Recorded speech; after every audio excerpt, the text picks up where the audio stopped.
الحريه راه اكبر وهن ترباو عليه الناس اللي عايشين في مجتمعات العفن ديال العهود الطينيه، مجتمعات مبنيه على غير التقاليد الخاويه والنيه العوشه، وتلاقاهم زايدينها بالكذوب ودايرين فيها وجه الخير وكيهضروا على الجود والكرم، وهما اصحاب الدار الكبيره اللي قصدهم ما يخيب، وهما في الحقيقه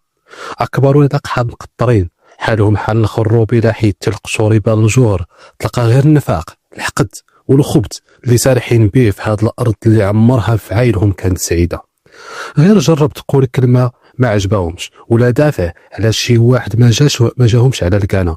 ولا عطي شيري خارج السرب، والله يا باباك حتى يوليو عليك كلاب مسعوره ينهشوك انت وجدودك ويدخلوا العرض يماك بلا حشمه بلا حيا، حيت الحريه عندهم غير كلام على لسان ماشي حق يبنيو به وطن. تلقاهم طالعين في قمه جبل النفاق والانحطاط الاخلاقي، عايشين بازدواجيه غريبه عجيبه،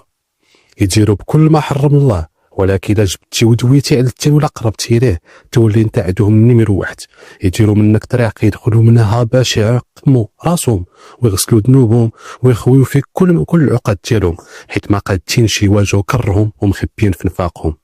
ويا عجبه تلقى فيهم اللي يضروا الخاطر مسكين، الا سبيتي ليه القبيله ديالو ولا جرحتي ليه خاطرو كنتي قدامه نهار رمضان وسط قبيلته، هنا